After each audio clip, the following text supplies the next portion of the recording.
It was Andrew Lewis' 28th birthday party. I wore the most exquisite and elegant gown, walking arm in arm with him as we made our appearance together. But the moment we stepped down the stairs, Andrew let go of my hand and left me standing there.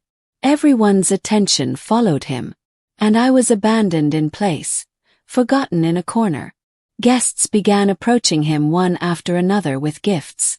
Andrew nodded indifferently, signaling the butler to collect them all. It wasn't until someone presented him with a stunning woman that everyone's eyes turned toward me again.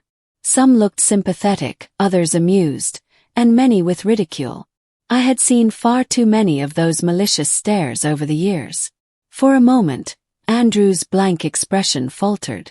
The woman looked strikingly like his deceased first love. Giving a woman to Mr. Lewis in front of Mrs. Lewis. How bold they were. Andrew smiled and said thank you. The gift giver flattered him. Mrs. Lewis is generous. I'm sure she won't mind. But it wasn't that I didn't mind. They simply knew I didn't dare to. A niece raised by the Lewis family. How could I possibly say no to the new head of the house? Andrew clenched our wedding ring between his fingers, and a faint trace of amusement flickered in his eyes. Since Mrs. Lewis agrees, take her with you, he said. Not even finishing his sentence before I had already taken several steps forward, standing beside him and looking straight at the woman's face. The gift giver had really put effort into this. He knew Andrew's preferences.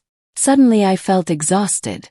I didn't think I could keep obeying Grandma's wishes to maintain the dignity of being Mrs. Lewis any longer. I gently pushed the champagne tower behind me. The delicately stacked crystal glasses toppled instantly with a loud crash. Shattered glass and spilled champagne scattered everywhere, and the entire banquet hall descended into chaos. Someone gasped, Mrs. Lewis has lost her mind. I had ruined Andrew Lewis' birthday party, but he didn't seem to care. The butler was already guiding the guests out, and the mess on the floor would be cleaned by the maids. The beautiful woman remained, quietly standing beside Andrew. Even her demeanor resembled that of his first love. Standing next to her, I truly did look deranged. Andrew played with the woman's fingers, glancing at me carelessly. Why are you so angry? If you don't want to see her, I'll have her stay elsewhere. Don't worry, I promised Grandma I would never take away your title as Mrs. Lewis. The woman next to him joined in, gently persuading. Mrs. Lewis, why be upset? A man like Mr. Lewis is never going to have just one woman. I'm just someone he likes. I won't threaten your position. I took off the ring from my finger and placed it on the table in front of Andrew. He raised an eyebrow.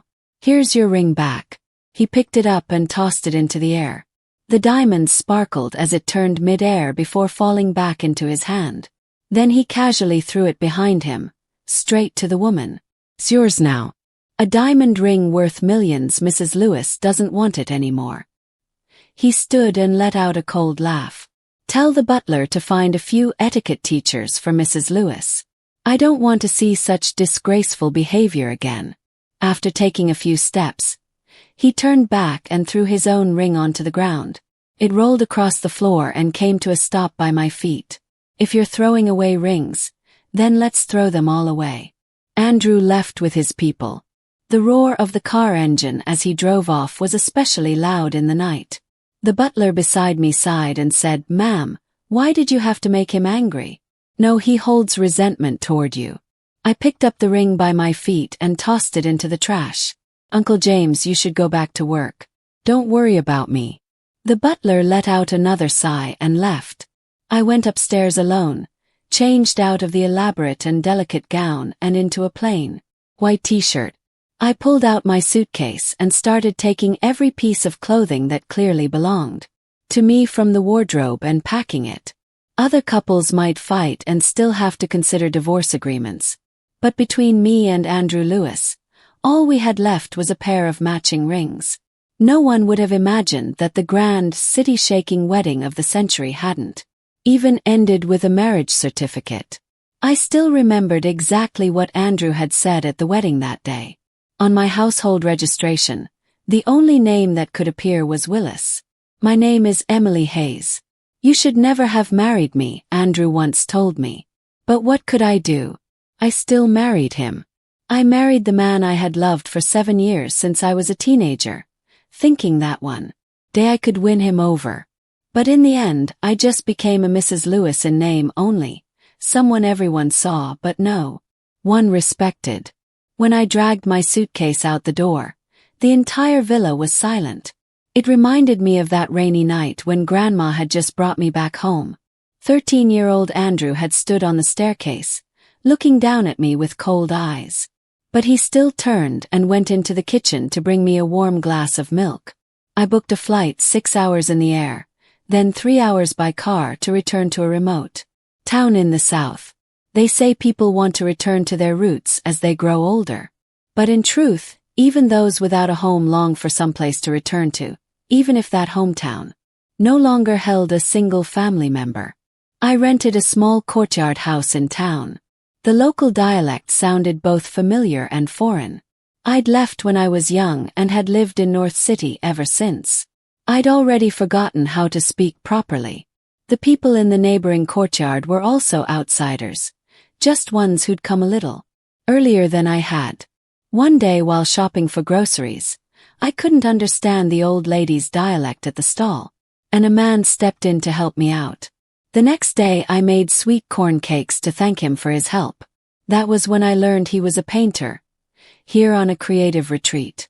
He looked like he just graduated college, full of energy and youth, away from the people and stories of North City.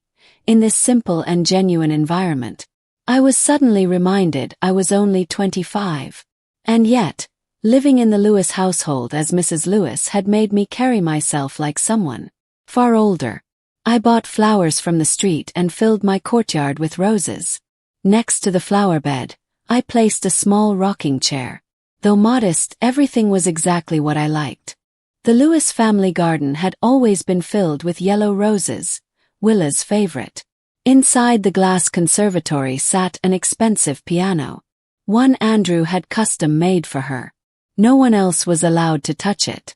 Years ago, Grandma had wanted someone to remove those roses, and Andrew had erupted in anger. The roses were gone now, and I no longer had a reason to return to that house. No one ever brought it up again. Willa and those roses became a forbidden topic in the Lewis family. That afternoon there was a knock at the courtyard gate. It was Simon Blake. He wore a hoodie and carried a backpack. When he saw me open the door, his smile lit up his whole face. "Hey, I'm heading up the mountain to sketch the sunrise tomorrow. Wanna come out and get some fresh air?" As he spoke, he pointed to the mountain just behind us. I heard it was quite famous. Most people who came to this town for vacation came because of that mountain. Felt tempted. "Don't worry," he said reassuringly. "Camp all the time. I've got plenty of experience. Totally safe." Moved by his enthusiasm, I nodded. Simon really was as experienced as he claimed. He quickly ran back to his place and came out with another pack. He carried both sets of camping gear on his back and even had his painting supplies in. And I offered to help, but he firmly refused. "I'm strong. Carrying this stuff is no big deal at all." As we hiked up the mountain, we talked about our pasts, our futures. My past felt dull and empty. Everything revolved around the Lewis family, around Andrew. In the end, I had become nothing more than a Mrs. Lewis with no real place in that home. But Simon was different. He always had something new to share, always dreaming of the future. "Life is all about experiences," he said. "My dream now is to become a well-known artist, so I have to give it my all at least once." "Right." Then he lowered his voice conspiratorially. "Just between us, I snuck out of my house to come here. If one day you see my place next door all empty, maybe it means my family caught me and dragged me back." I smiled at him. I hadn't expected that we were both runaways in our own ways. Only he had a family that might come looking for him. And my disappearance, Andrew might actually celebrate it. When we reached the mountain top, we arrived just in time for the sunset. Warm, golden light spilled over our bodies. There was an almost surreal beauty to the moment. I looked down at the small town beneath the mountain, bathed in golden light, quiet and peaceful. Simon Blake was already busy setting up the tent. I asked him, "The sunset's beautiful too. Aren't you going to paint it?" "I prefer sunrises," he said with a smile. "Every day is a new beginning, full of possibility and life." I sat on the little stool Simon had brought and watched him move around, but my thoughts kept circling back to what he said, a new beginning. Leaving the Lewis family was the bravest decision I had made in years. And yet I felt like a timid fugitive, retreating to this remote little town and shrinking into a quiet courtyard, never once daring to think about what came next. Was I really going to spend my life hiding away in that courtyard, waiting for something to change? I was only 25.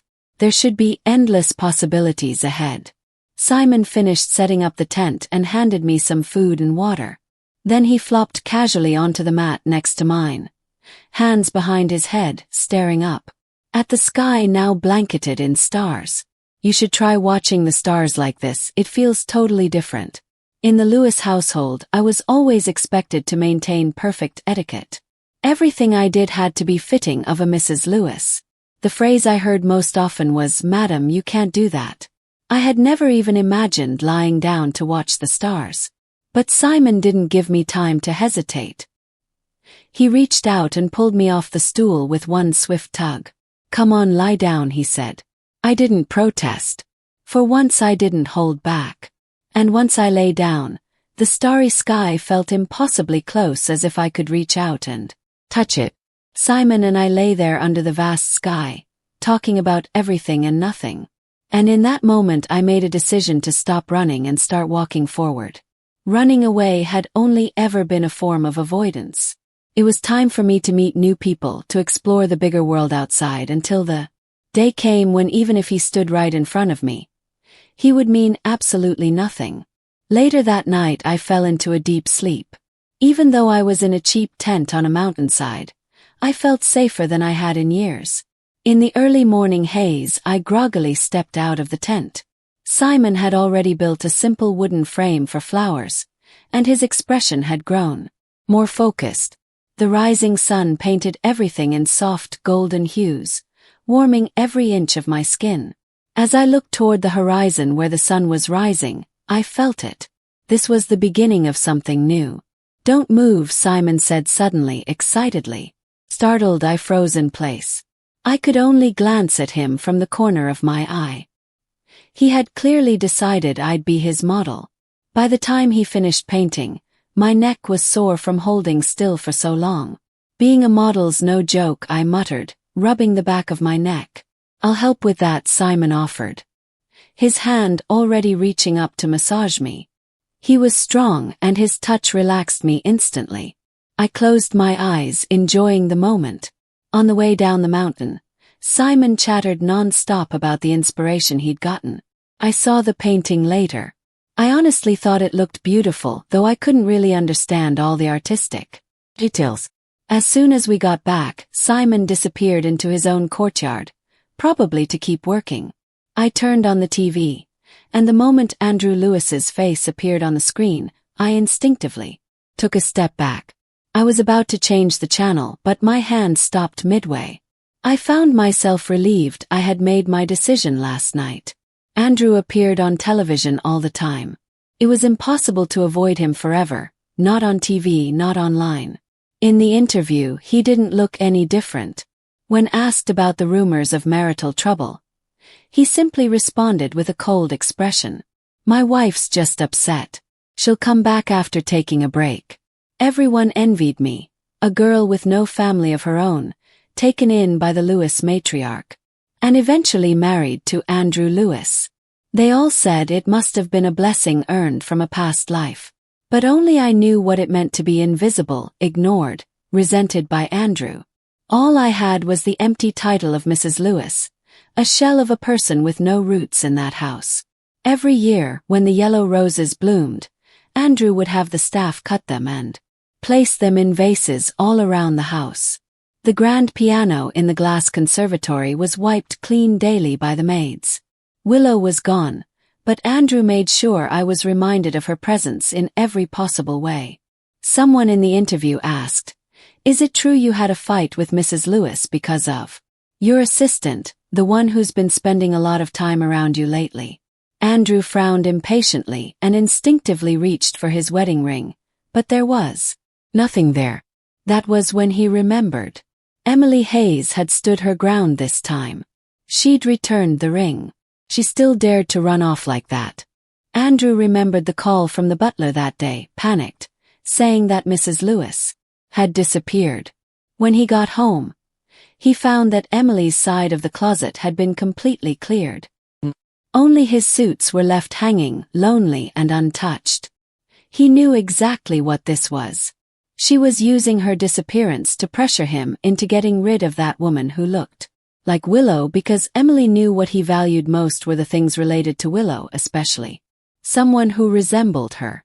But so what? Grandma was gone. He had no other family. Emily's only support in this world was him. As a child, whenever she was upset, she'd hide herself away. Back then, Grandma would coddle her. But Andrew no longer had the patience for that. After everything she'd been through out there, she'd realize how good she had it with the Lewis family. Sooner or later she'd come back. He told the butler, "Where else can a girl like her go after leaving the Lewis family? Don't bother looking for her. Let me know when she comes back." Faced with Andrew's growing impatience, the interviewer quickly changed the topic from personal matters to business. The moment they started talking about work, Andrew looked visibly more relaxed, as if just mentioning Mrs. Lewis could drain the life from him. I poured myself a glass of ice water and opened my laptop to start working on my resume. This small town was mostly home to elderly folks now. It was peaceful, ideal for retirement, but had very few job opportunities. If I wanted to work, I knew I'd have to leave eventually. I wrote until sunset, then stretched and got up to make dinner. A simple meal, 3 dishes and a soup. As I sat at the table, I suddenly wondered if Simon Blake next door had finished working. Did he, like Andrew, get so absorbed in his work that he forgot to eat? Back when Grandma was still around, Andrew had suffered from stomach pain more than once, 'cause he skipped meals. So whenever I had time, I'd bring food to his office. At first, his secretary wouldn't let me in. I'd end up waiting outside for hours. Eventually he got used to it and allowed me in, letting me interrupt his work just long enough for him to eat. I sighed, threw on a jacket, and went to knock on Simon's gate. There was no sound inside. I was just about to turn and leave when the gate suddenly opened.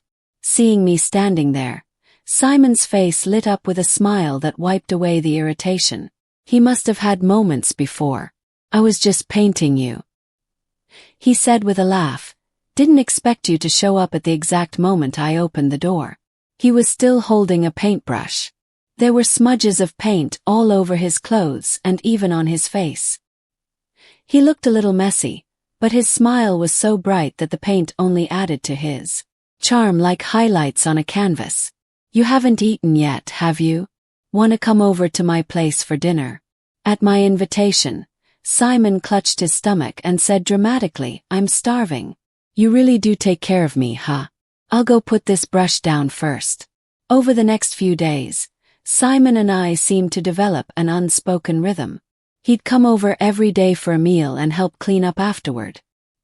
He even took over gardening, planting flowers and vegetables in the courtyard. It was a shame I didn't have a younger brother. If I did, I'd want one like Simon. I sent out my resume to several companies and eventually received a few interview invitations. I decided it was time to leave. That morning I got up early, ready to say goodbye to Simon. But when I opened the door, I saw several black sedans parked in front of his courtyard. A few men in suits, clearly bodyguards, stood beside the cars. I hesitated for a moment before walking over. As I approached, one of the bodyguards stepped forward and tried to block me. "Don't touch her," Simon called out, stepping out from inside the gate. The sunny, carefree look he usually wore was gone. His face was serious, even a little cold. He grabbed my hand and pulled me into his courtyard, slamming the gate shut behind us. "Don't follow us in," he said firmly. The bodyguards exchanged glances, then reluctantly stepped back. "Did you come to call me for dinner?" he asked with a smile, the cheerfulness returning now that we were alone. "No," I said. "Came to say goodbye." Simon's voice immediately jumped in volume. "Where are you going?" I told him about the resumes I'd submitted, and that I'd been invited to a few interviews. "Even though this place was wonderful that day on the mountain," you said, "every day is a new beginning, full of possibilities and life. I want to give myself a new beginning too, one without regrets." So Simon asked, "Have you let go of that person in your heart?" I looked at him, a little surprised. He blinked and said, "Don't treat me like a kid." The painter's eyes are sharp. Hearing him say that, I couldn't help but feel a little awkward. "Guess I have let go," I said. "Where are you going to work then?" He asked. "North City." I had thought about choosing a place farther away from Andrew Lewis, but ever since Grandma took me in, I'd lived in North City. I grew up there, went to school there, made friends there. Why should I force myself to start over in a completely unfamiliar city just to avoid Andrew? "Then I'll go with you," Simon said. "My family just showed up anyway." I didn't expect to end up pitching a ride back to North City in Simon Blake's car. And maybe in the future I'd still run into Andrew again. But the anxiety that once gripped me at the thought of him slowly faded in the face of Simon's endless chatter and cheerful planning. Returning to life in North City went smoother than I expected. The interview was a success, and I received a notice to start work the following week. I rented an apartment near the office. But 2 days after disappearing, Simon suddenly became my next-door neighbor again.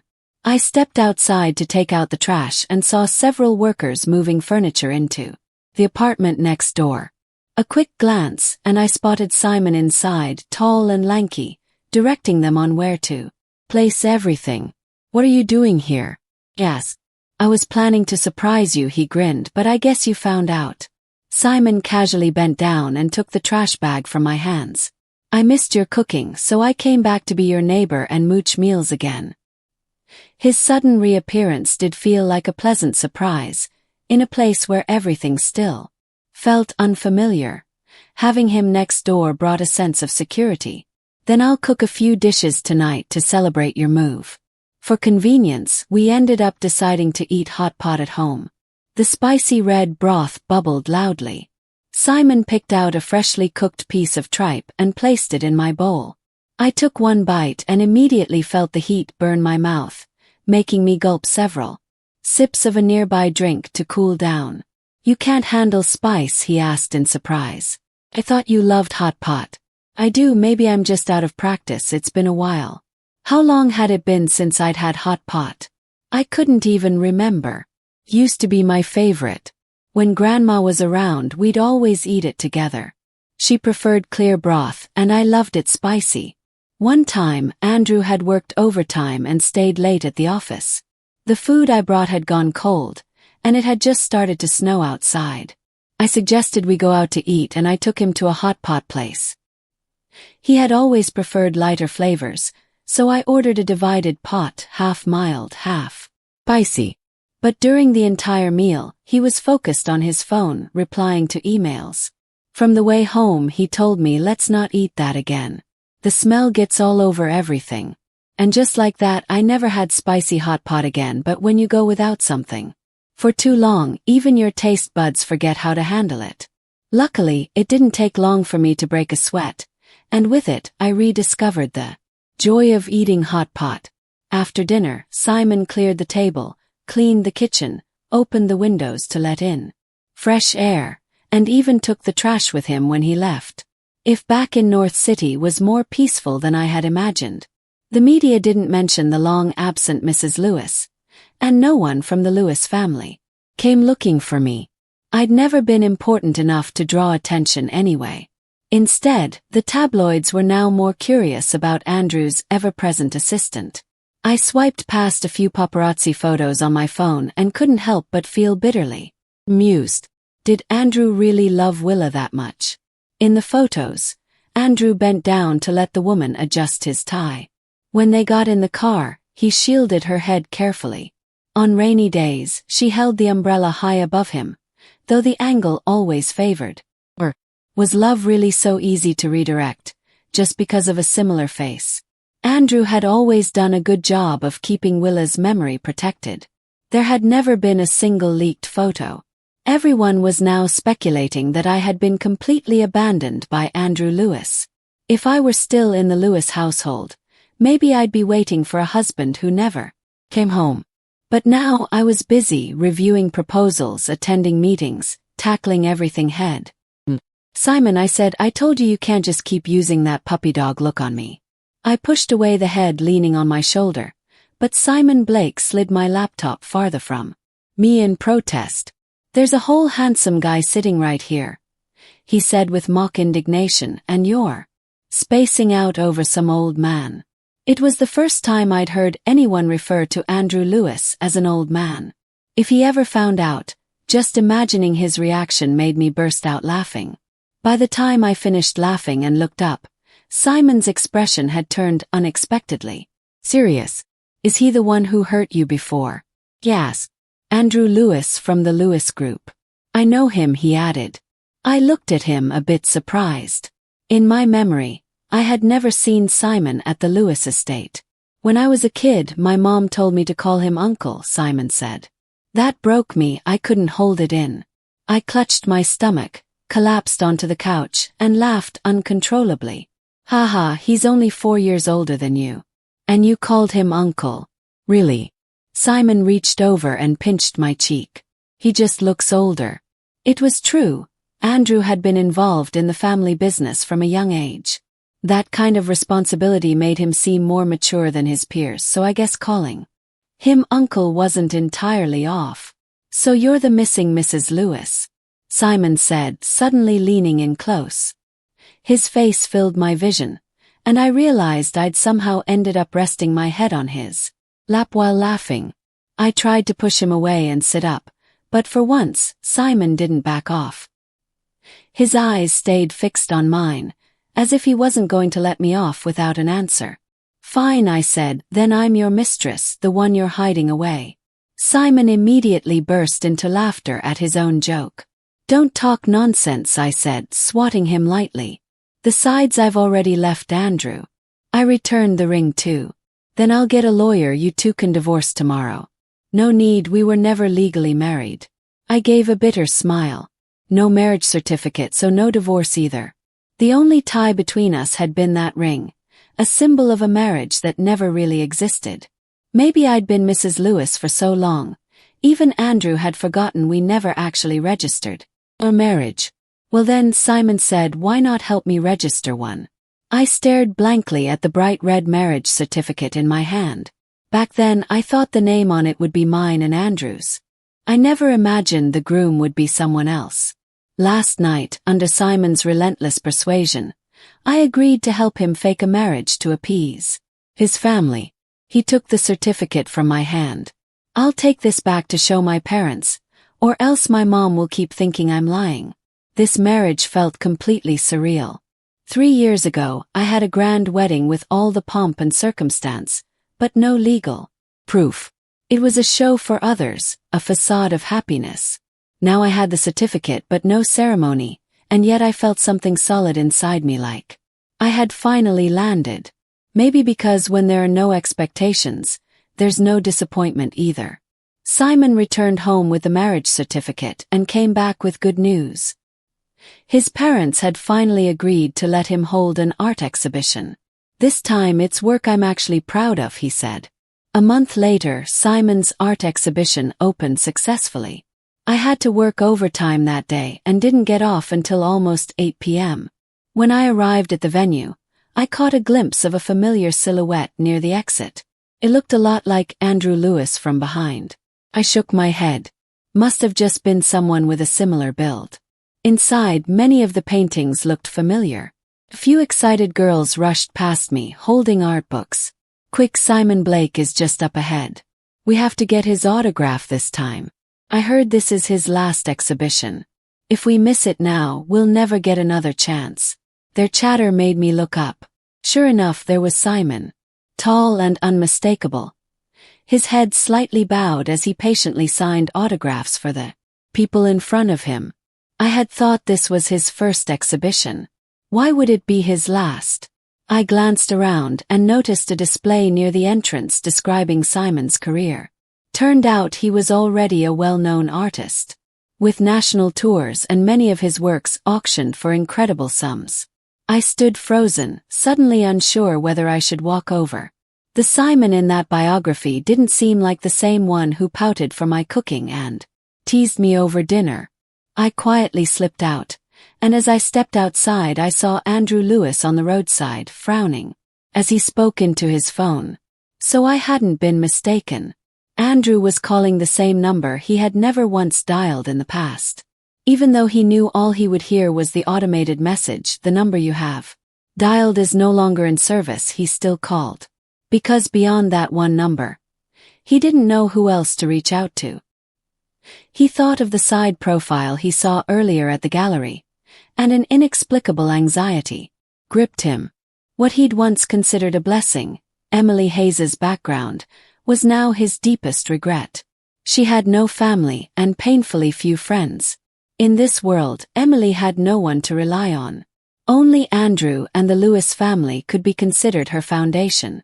That's why he always believed that no matter what, even if she wanted to leave, she'd never truly walk away. When the butler called to tell him that her number had been disconnected, Andrew hadn't taken it seriously. She wouldn't vanish unless she died somewhere out there, he thought. Otherwise, she'll come back sooner or later. The butler had been startled. "Sir, what if something really happened to her?" Andrew had replied coldly, "If something did, the police would have contacted her husband by now." But over half a year had passed. Emily never reappeared. And today, when he saw that painting, his heart skipped hard in his chest.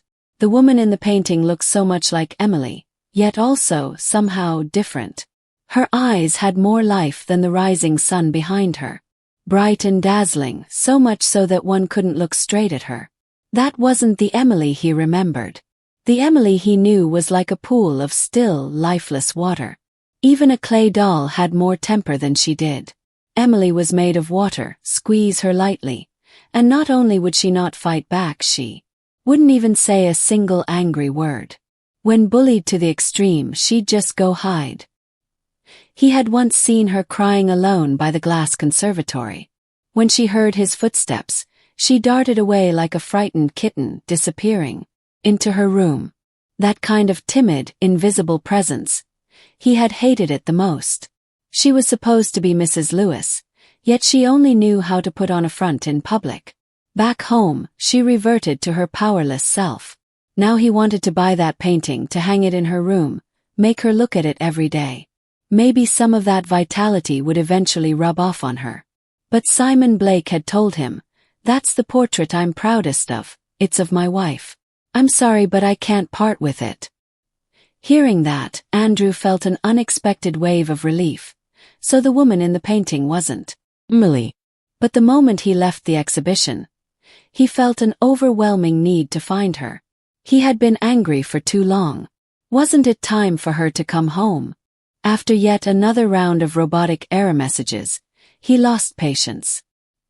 He turned to the bodyguard beside him. "Go find out where my wife is.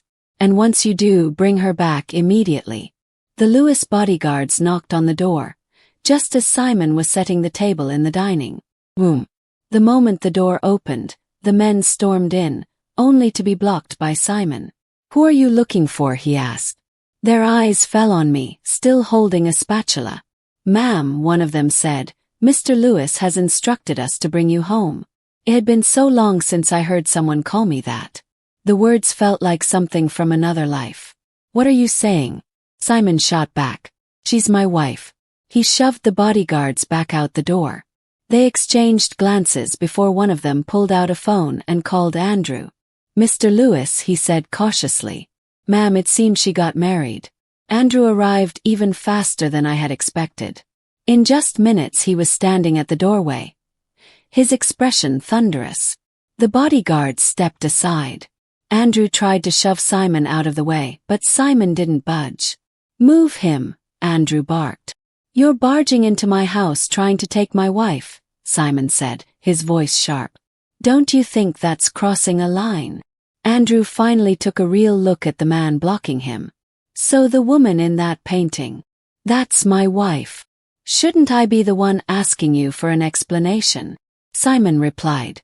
"Explanation for what?" Andrew scoffed. "We're legally married. She's my wife." Simon didn't flinch. "We've already registered. She's my legal wife now." Andrew let out a cold, bitter laugh and turned his gaze toward me. Her eyes locked. "Emily Hayes. So you've grown bold now," he sneered. "You ran off and married someone else behind my back?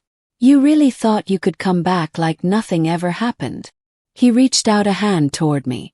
Every time he did this before, I would take his hand without a second thought. But this time I didn't move. "I already gave you back the ring, Andrew. From now on we're even." "Even?" he repeated, his voice rising. "The Lewis family raised you, gave you everything, and you think you can just walk away with one sentence? Emily, are you even hearing yourself?" His eyes were bloodshot with rage. Simon had let his guard down for a second. That was all it took for Andrew to charge in and grab my arm. His grip was so tight I felt like he might break my wrist. "You're going to divorce him right now," Andrew said. "Isn't this what you wanted? You want to marry me, don't you? Fine. Once the divorce is done, we'll go get our marriage license." I slapped Andrew across the face with my free hand. The entire room went still. For a long moment, Andrew looked like he couldn't even process what had just happened. "What the hell is wrong with you, Andrew?" Snap. "I've already left the Lewis family. I don't want that marriage certificate anymore. I'm gone.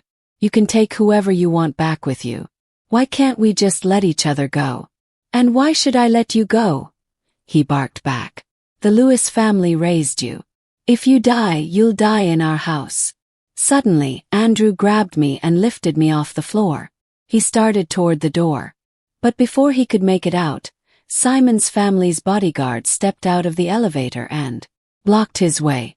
"If you take her today, Mr. Lewis," one of them said, "I'll file charges for kidnapping.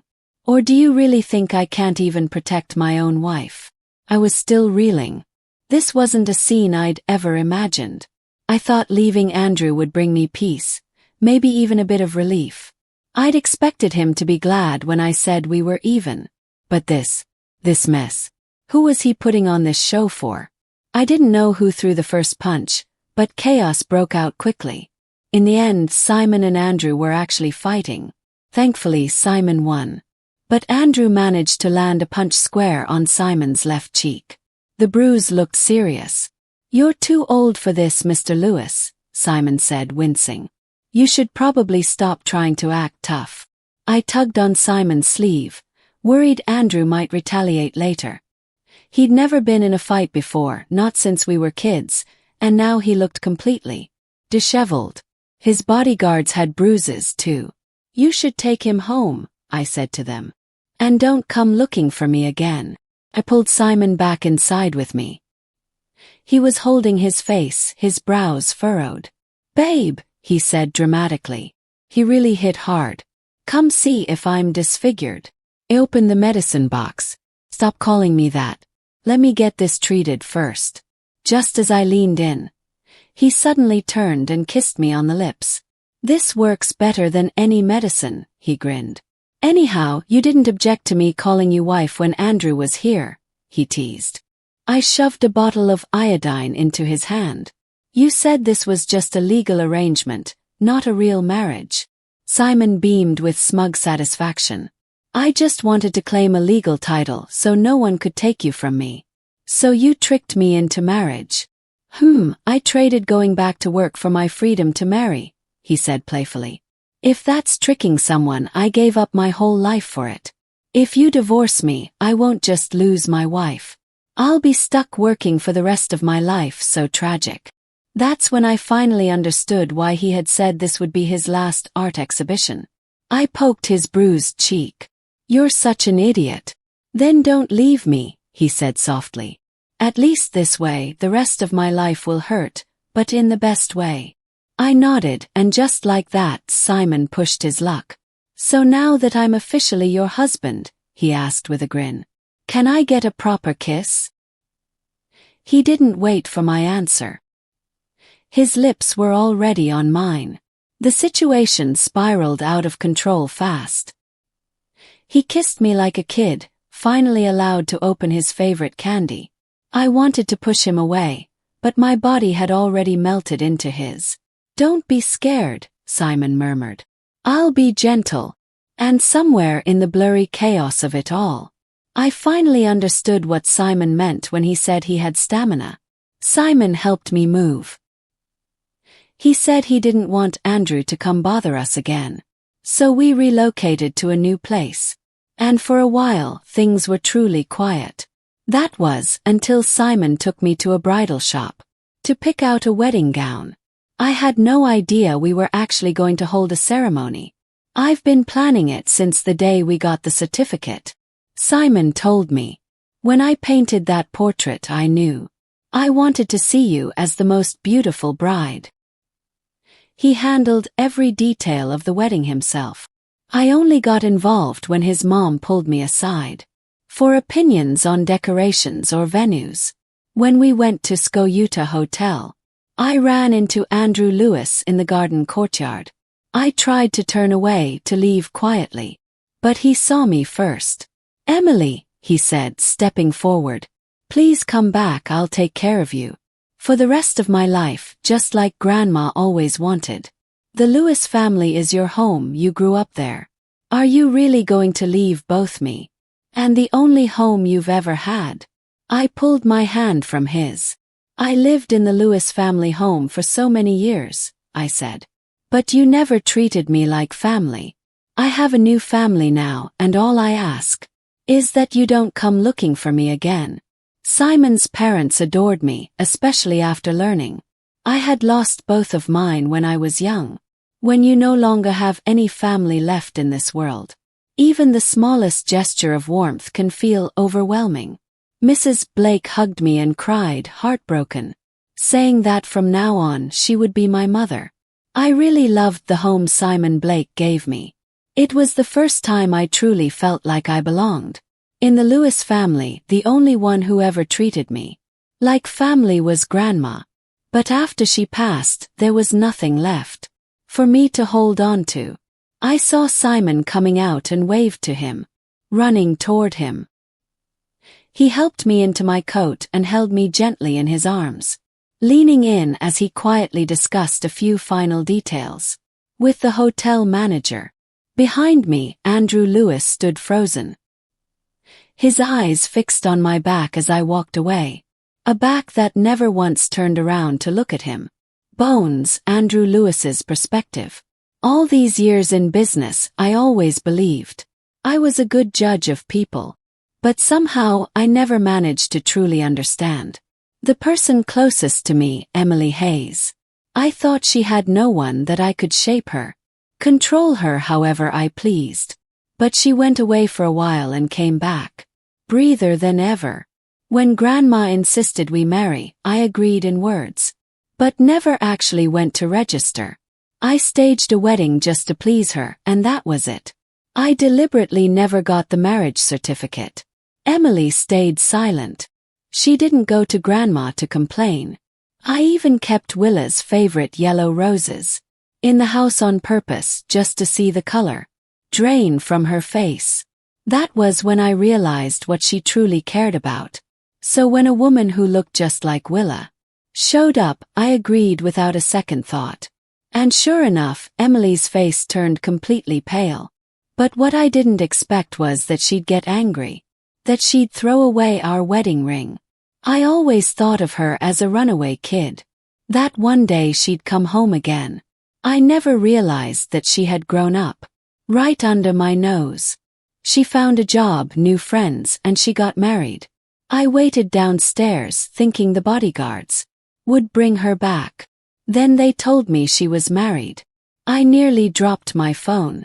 She said we were even, like she was cutting all ties for good, like we were strangers now. In a moment of panic, I lashed out. And still couldn't beat that damn kid. I remember when he was little, he hated that I was only a few years older than him. And still made him call me uncle. Now he's grown and somehow even more annoying. But when Emily saw he was hurt, her eyes were full of worry. I don't think she even realized it.